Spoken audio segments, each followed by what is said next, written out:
Hi there. The volume is a little bit loud. I'm fixing my existing laptop, or I bought a new keyboard for it. I've got a lot of stuff that I need to finish and maybe publish about for the heliostat with the two axes.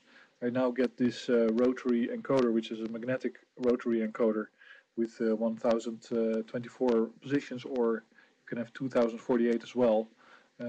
This will be able to. I will be able to read this out and give the data to the serial cable to the computer, to the website, which makes it like a very big servo system. But that's a bit tricky still because I need to have I need to program this C programmable PIC microcontroller, which runs at a higher velocity, higher frequency than the PIC-X basic programmable microcontrollers. Apart from that, I have a single-axis solar panel tracker. I've got the single-axis heliostat that I showed in the other video. But good news, I discovered elements of the kit of the two-axis heliostat. So I could put together a very usable kit for actually also a single-axis heliostat relatively cheaply. I believe that thing would cost about, well, without a mirror, it would cost about $40–50 or something like that to put together, which is very cheap. But I'm working on all that. I hope you liked the other video about Bliss. I'm quite serious about that, but maybe I still explain it a little bit badly. It's not like it's an opinion. I think that you can fundamentally prove all that things to be true. Of course, there's lots of people with very deep convictions about God and about Jesus and about Buddha or whatever else. It doesn't really matter to me. I think that there's quite a lot of evidence in in nature itself to be found in the places where humans come from. That we are used to be not that religious actually, but very empirical, very reasonable, very realistic, and that was not that did not mean that we would not enjoy ourselves or be happy or blissful. In fact, it would quite the contrary mean that we would have our complete existence in relative bliss, even if it would be short, because that's one of the downsides or one of the negatives. But then again, you have to wonder how long should humans live, and for what purpose should they be really old? I'm not to say that I have anything against that, because that's of course dangerous and treacherous territory. People will take your words and try to create a conflict out of it, to draw interest to themselves, or to basically get their own way, to get their own priorities going. So I'll try to focus on the whole heliostat setup and the kits and all that stuff in the next week, and try to deliver some really useful functionalities, also online functionalities. So it's a lot of things to do, but I think there will be a benefit from it, because it does build up the traffic to my solar-related sites, and it does create true content, useful content actually for everybody that visits those sites, at a relatively modest price. I've quoted €400 for a two-axis heliostat. That's the money I would like to get for it. That would be very useful if people would pay for it, because I would have money left and not have to work another job at the same time, or try to figure out how to get income. Be able to focus on this. Actually, if only about 2,000 people would chip in a few dollars a month, I would be doing this full time, and that would, I think, benefit a lot of other people. I still have to figure out how to create a cost or ownership structure to allow that to happen. You see, the Green Power Science is a very interesting channel, but it basically throws it back to people that do not have a large back garden or ability to weld or drill or do all kinds of mechanical stuff. While, of course, there's plenty of that capability around in workshops, basically lying idle, not being used. So it's about connecting the ability to produce certain specialistic devices. Like one of my aims is to program this chip so that it's a let's say, more high frequency capable interface between devices like this, which you basically can be almost, it's very hard for a layman to work with because these are very, very tiny and easily destroyed.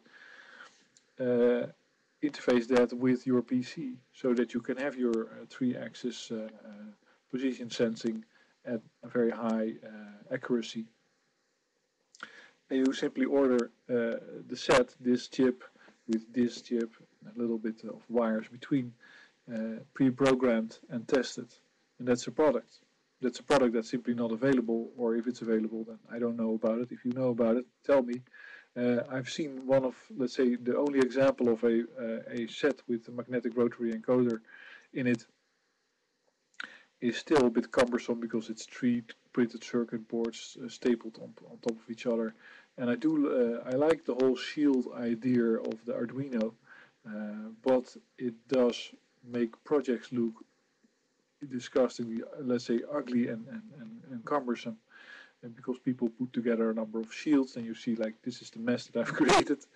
You should have a program that automatically creates a schematic and printed circuit board layout for multiple shields, and then you can have your own printed circuit board.